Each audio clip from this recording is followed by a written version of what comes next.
Devkar pharmacy कॉलेजच्या एका विद्यार्थ्याने स्वतःचा जीव संपवून जी दुर्दैवी घटना घडलेली आहे आणि त्यामध्ये त्याने चिठ्ठीमध्ये असा उल्लेख केला होता की प्राचार्याने जी मला मारहाण केली, माझी चूक नसताना मला मारहाण केली आणि त्यामुळे एकूणच विद्यार्थ्यांसमोर, शिक्षकांसमोर माझी जी स्थिती झाली त्याच्यामुळे कुठेतरी माझं मानसिक खच्चीकरण झाल्यामुळे मी ही आत्महत्या करतोय.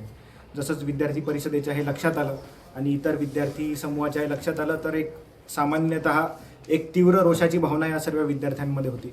म्हणून आज विद्यार्थी परिषदेने इकडे जे महाविद्यालय प्रशासन आहे, संस्था आहे, त्यांना एक प्रश्न विचारण्यासाठी, त्यांची याच्यावर मागणी करण्यासाठी विद्यार्थी परिषदेने इकडे आज विद्यार्थी स्वाभिमान आंदोलन असं केलं होतं.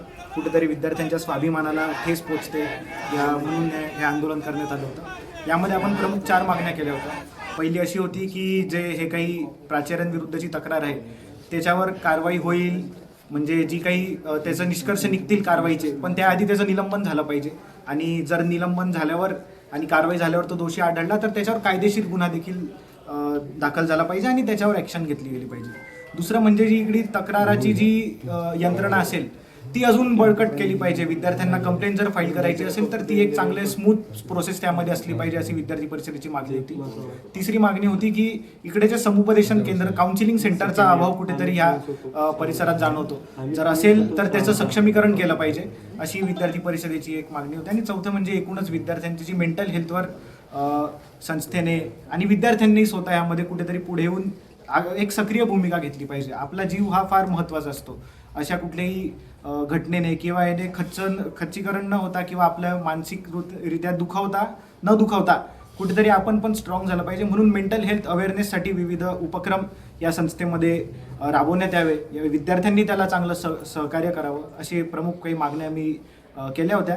त्या सर्व मागण्या तसं या संस्थेचे संस्थाचालक अध्यक्ष देवकर सरांनी ते मान्य केलेले आहेत आणि त्यांनी भविष्यात अशी घटना होणार नाही त्यासाठी ते सर्व काळजी घेतील आणि निलंबन देखील या प्राचार्यांचं करण्यात आले आहे. नाव काय आपलं? डॉक्टर वरुणराज नन्नावरे, अखिल भारतीय विद्यार्थी परिषद, देवगिरी प्रदेश मंत्री. मी या संस्थेचा अध्यक्ष आहे. परवा ही घटना घडली. मी मुंबईला होतो. मला मुंबईला निरोप आला की अशा पद्धतीची घटना आपल्या संस्थेमध्ये घडलेली आहे. मी ताबडतोबीने रात्री आल्याच्या नंतर आज सकाळी संस्थेमध्ये आलो.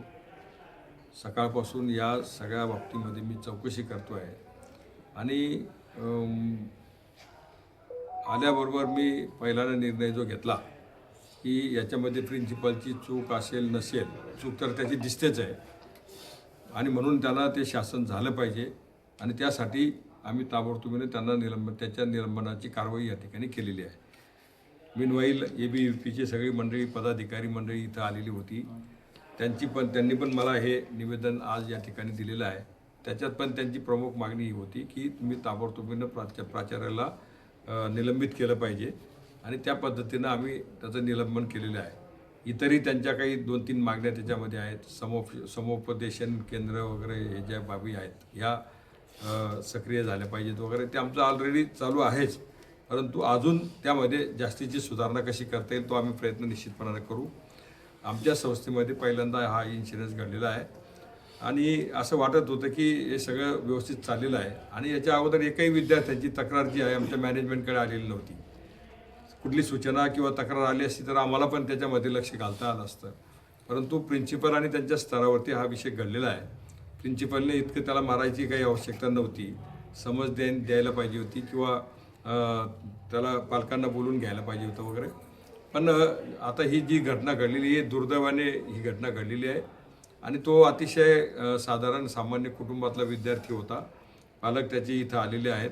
त्यांची पण परिस्थिती अतिशय सामान्य आहे आणि तोच पुढे भविष्यामध्ये एक चांगला विद्यार्थी किंवा तो चांगल्या पद्धतीने जॉब करू शकला असता.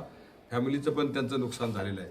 परंतु ही जी घटना घडलेली आहे याच्यासाठी पोलीस प्रशासन पण चौकशी त्यांच्या पद्धतीने करणार आहे आणि आम्ही जो काही निर्णय घ्यायचा होता निलंबनाचा तो घेतलेला आहे. विद्यार्थ्यांना काय आवाहन करणार तुम्ही? विद्यार्थ्यांना आम्ही आता सर्वच विद्यार्थ्यांना या ठिकाणी असं आवाहन करतो आहे की तुम्हाला प्राध्यापक किंवा प्राचार्याच्या संदर्भामध्ये ज्या काही तक्रारी असतील, तुम्हाला सूचना करायच्या असतील, इथं मी अध्यक्ष म्हणून असतो किंवा प्रफुल्ल इथं खजिनदार म्हणून असतो, विशालदादा या कॅम्पसचा इन्चार्ज म्हणून इथं कामकाज बघत असतात. आम्ही सगळी मंडळी इथं रोज एक ना एक कोणीतरी मॅनेजमेंटचे पदाधिकारी इथं उपस्थित असतो. आमच्याकडे यानंतर कुठल्याही विद्यार्थ्यांनी येऊन सूचना केली पाहिजे, त्यांची तक्रार केली पाहिजे आणि त्या पद्धतीनं वेळोवरती त्याचा बंदोबस्त करता येईल.